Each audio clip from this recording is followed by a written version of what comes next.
Quelle est cette chose à désactiver? C'est ta chair. Désir de la chair. Pourquoi le diable a accès au désir de notre chair? Genèse chapitre 3 verset 14 nous donne une information majeure. L'Éternel Dieu dit au serpent, et on lit ensemble la dernière partie, et tu mangeras de la poussière tous les jours de ta vie. Alors frère, les serpents, selon leur taille, ils mangent des rats, des margouillards, des choses comme ça. Mais ils n'ont pas pour nourriture la poussière. Au verset 19, voilà ce que Dieu dit. Dieu dit maintenant à l'homme, Adam, tu sais quoi? Et tu retourneras dans la... Verset 14, le serpent mange là, et Adam est...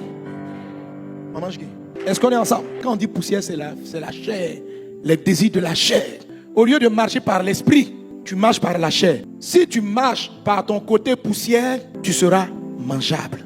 Alors, pour ne plus être envoûtable, mangeable par le diable, par les sorciers, par les démons, il faut que tu désactives ton côté poussière, ton côté charnel. Tant que tu marcheras dans la chair, c'est-à-dire selon ton côté poussière, tu es vulnérable. C'est quoi les désirs de la chair? Je n'ai pas dit tant que tu marcheras dans ton corps physique, tu es vulnérable. Non, mais tant que tu vas suivre ce que ta chair te demande de faire. Et la Bible dans le livre d'Apocalypse nous dit ceci, que les désirs de la chair ou les œuvres de la chair, ce sont l'impudicité.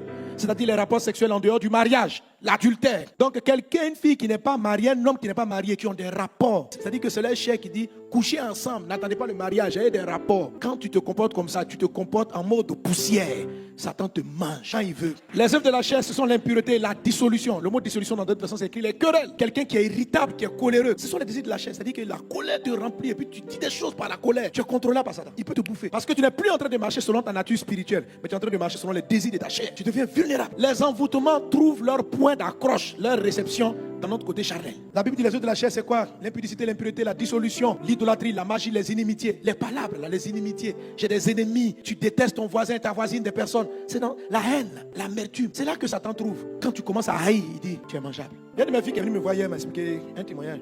Elle me dit, mais papa, qu'est-ce que je dois faire? Alors elle travaille dans une entreprise et elle avait des promotions, Dieu a commencé à la bénir. Et puis une de ses collègues lui a dit récemment, elle est venue lui dire récemment que, ma soeur, je vais te demander pardon. Elle dit, mais pourquoi? Elle dit, moi et puis une autre de la même boîte, moi et puis l'autre là, nous sommes partis consulter un féticheur, un marabout. Mais c'est pas moi, la dame dit, c'est pas moi-même la chef, quoi, c'est mon ami là. On est parti la consulter pour qu'il fasse des incantations pour bloquer ton avancée. On a qu'à enlever ton étoile. Si on peut te renvoyer même tout ça. Donc les deux sont partis voir le féticheur ou la féticheuse. On leur a donné des œufs à casser sur le carrefour, tout ça. Et les deux sont partis faire ça. Mais celle qui est venue lui parler dit, elle n'était pas trop active. Sa camarade l'a entraînée. Mais qu'elle regrette. Et qu'elle est venue dire à sa soeur, vraiment, j'ai fait des choses contre toi avec une telle. Je ne voulais pas faire ça. Vraiment, je vais te demander pardon. Mais on est parti voir un féticheur, une féticheuse là contre toi. Donc ma fille a dit, ah bon? Et elle ne sait plus comment prier. Si elle doit lire, en tout cas, elle s'est l'embrouillée. Et puis donc, heureusement qu'elle a eu la sagesse de me poser la question. Et lui, tu veux savoir, même celle qui est venue te parler n'est pas ton amie. C'est ton ennemi même. La plus dangereuse même, c'est elle. Elle dit, ah bon? Je dis, oui. Il y a longtemps, ils ont fait leur incantation. Mais ça n'a pas eu d'effet sur toi. Ça n'a pas eu d'effet. Parce que ma fille là me dit, mais effectivement, quand elle décrit la période des enfants, je me sentis bizarre. Je me levais, je sentais des trucs. Donc, je priais. Je dis, tu vois, mais ils n'ont rien pu faire. Tu n'as pas perdu ton travail. Tout va bien. Bien au contraire, même tu as eu de la promotion. Elle dit, oui.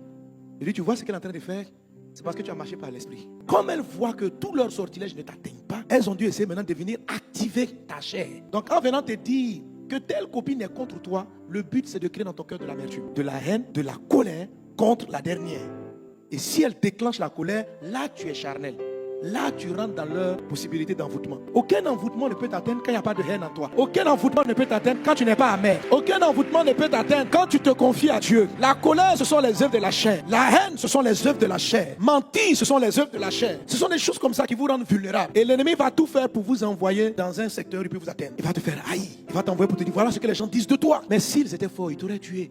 Mais ils n'ont pas pu. Ne tombe pas dans leur piège. Tu es quelqu'un de l'esprit. Tu n'es pas un charnel. Tu es un spirituel. Tu fais partie de la descendance de la femme. Les gens commencent à t'atteindre quand toi aussi tu rentres dans la haine. C'est pourquoi faites attention. Tous ceux qui viennent t'informer qu'un parent est un sorcier ne sont pas tes amis. Souvent je fais des prédications, on dit parce que tu as vu qu'il m'attaque. Je dis, je vois, mais je te dis pas. Je dis, mais pourquoi? Dis-moi. Je dis, mais tu as fait quoi avec l'information? Tout ce que ça va faire, ça va créer dans ton cœur l'amertume. Tu n'as pas suffisamment de maturité pour pardonner. C'est pas utile. Parce qu'ils peuvent rien te faire. Tu dis, non, mais je sens, il faut des cauchemars. Je dis, c'est juste des rêves. Mais si tu rentres dans la haine, c'est pas les rêves. Ils vont passer à l'acte, ils vont t'attaquer sérieusement. Ne vivez pas sur les désirs de la chair. Ça vous fragilise. Satan mange la poussière pour désactiver le récepteur. Il faut couper la chair. C'est-à-dire que les sentiments de la chair, l'envie, l'ivrognerie, les choses là ne te conduisent pas. Quand Satan t'attire, tes camarades viennent, oh viens, tu vas boire un peu, rappelle-toi le passé.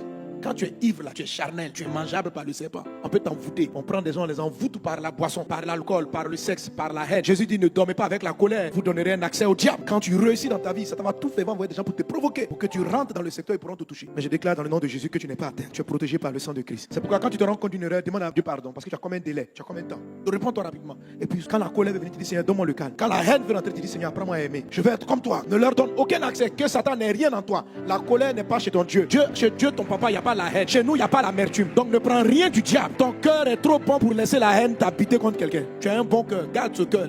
C'est pour ça qu'il n'a pas pu te tuer jusqu'à présent, à cause de l'état de ton cœur. Ne leur donne pas ces privilèges de laisser une place au diable dans ton cœur. Un bon cœur. Il n'y a pas de place pour la haine en toi. Il n'y a pas de place pour l'amertume. Si c'est arrivé, chasse ça rapidement pour dire je ne suis pas comme ça. Je ne sais pas mentir, je ne sais pas parler, je ne sais pas faire ça. Pourquoi vous m'amenez là où je ne suis pas? Sois comme Dieu t'a fait et ne deviens pas ce que les gens veulent que tu deviennes. Alléluia. Quelqu'un donne un bon amen. Comment fonctionne un envoûtement? Comment ça fonctionne? Donc je tiens une voiture télécommandée. Et voici la télécommande dans ma main. Voiture, recule, avance, tourne à gauche. Je contrôle le véhicule. Je contrôle son orientation. Je ne suis pas dans la voiture, mais je dis à la voiture ce qu'elle doit faire. C'est comme ça fonctionne un envoûtement. La personne ou l'hôtel, peu importe, est à l'extérieur, mais arrive à avoir une incidence sur ton corps pour te dire sois malade demain, pour aller au travail. Je t'envoie un cancer, je t'envoie pâlure, je t'envoie ceci. Il contrôle. C'est comme si cet esprit-là arrivait à savoir qu'est-ce que tu faisais, qu'est-ce que tu avais, et à prendre le contrôle. Alors, tout envoûtement respecte ce même principe-là. Pour qu'il y ait commande, il faut deux choses. Il faut qu'il y ait un émetteur et il faut qu'il y ait un récepteur. C'est-à-dire, dans la voiture qui est là que je commande, il y a un récepteur. Quelque chose qui peut comprendre l'information que j'envoie. Et cette chose-là se trouve dans la voiture. Alors, si le diable arrive à te bloquer, te rendre malade, à décider pour ta santé, ta vie, tes affaires, c'est que l'information qu'il envoie trouve dans ton corps une réception. Et si je veux faire arrêter la commande, j'ai deux manières de faire. Soit je frappe celui qui a la télécommande. Ça, c'est chasser le diable, noyer le gardien de l'hôtel. Si c'est ça qui est l'hôtel, celui qui manipule, on peut l'enlever. Mais la télécommande peut être récupérée. Pharaon est mort, non? Mais il y a un autre pharaon qui est revenu en Égypte. La véritable délivrance, la finale, c'est quand tu tues ou tu arrêtes le récepteur qui se trouve à ton niveau. Alors, ce que je fais, je prends la voiture, je coupe le récepteur, j'ai toujours l'émetteur, mon émetteur est bien allumé et je lui envoie les sortilèges. Reviens en arrière, tourne à gauche, tourne à droite. Voiture, je te parle. Quelle que soit la manipulation, ça n'a aucun effet parce que j'ai éteint ce qui en moi faisait que je recevais le message. Amen. Alors, il y a une dimension dans laquelle tu rentres où les sorciers, quels qu'ils sont, ils peuvent rien te faire. Jésus pouvait dire en Jean chapitre 14 verset 30, je ne parlerai plus guère avec vous car le prince de ce monde vient, mais il n'a rien en moi. C'est-à-dire, dans ma vie, il n'y a rien qui lui permette d'agir sur moi. Rien.